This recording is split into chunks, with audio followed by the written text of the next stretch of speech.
tenter ce lieu pour faire voler votre drone dans le 06. Donc c'est une photo 360 qui a été réalisée avec un drone DJI.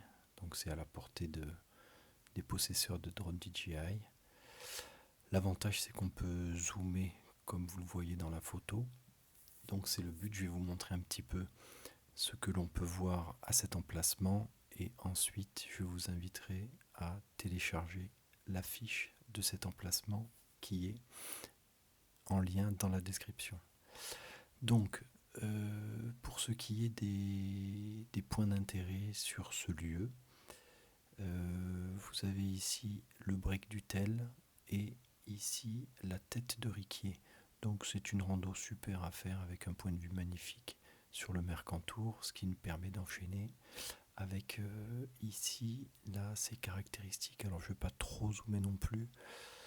Voilà, en tous les cas, c'est le Gélas qui culmine avec ses 3143 mètres. Je prends un petit peu de recul. Nous continuons à avancer. Donc, pas de suspense. Vous avez reconnu, nous sommes à la Madone du Tel.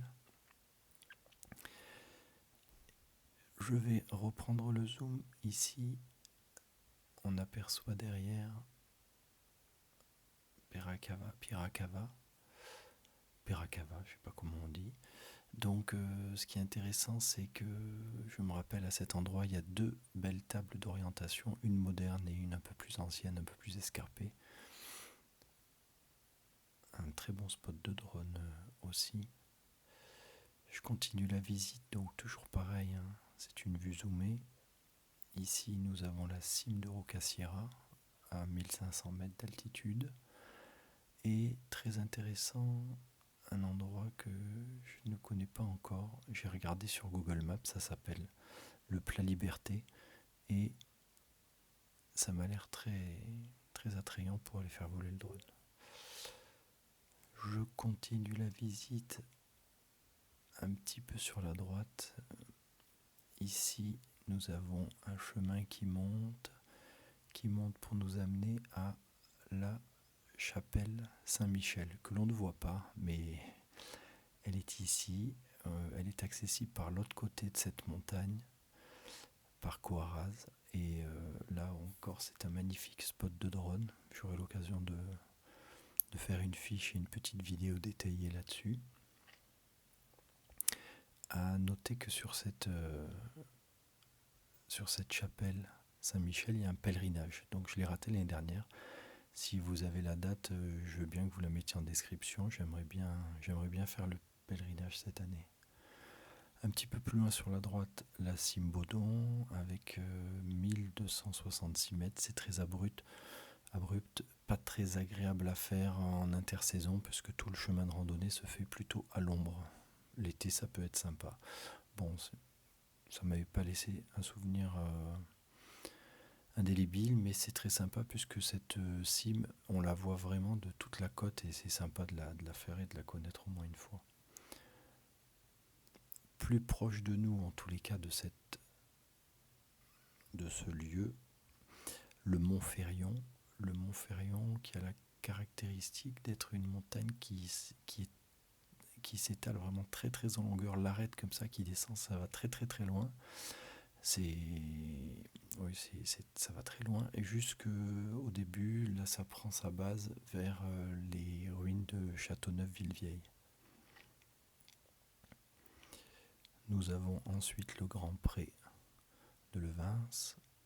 On peut un petit peu zoomer dessus, mais on n'en voit pas grand chose. On voit bien le premier plan par contre. D'ailleurs c'est très joli là, cet espace de...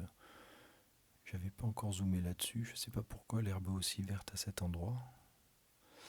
Ça méritera d'aller voir ça de près. Je continue vers la droite pour montrer ici à l'arrière-plan la montagne du Chéron. Alors ça m'a étonné, j'ai regardé l'altitude, c'est 1778 mètres, ce qui m'étonne parce qu'on est quand même tout près du littoral. Mais il y a Gréolière juste derrière, Coursegoule derrière. Et c'est un spot aussi très très très spectaculaire. Ici au deuxième plan, on va dire que ça c'est le premier plan, deuxième plan, le Mont Vial, qui une promenade pas très connue, mais je trouve ça super. On y arrive par ici, avec le village de Revesse-les-Roches qui est derrière. Et il y a une grotte que je ne vois pas. Alors, soit c'est ça, mais ouais, peut-être, ça me dit quelque chose. Ça me paraît un peu éloigné du chemin. Il me semble qu'on montait par là, et hop, on descendait sur une grotte. Une grotte spectaculaire. Ouais, elle est grande.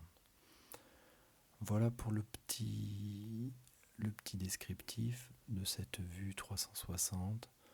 On peut terminer ici par... Je suis toujours épaté de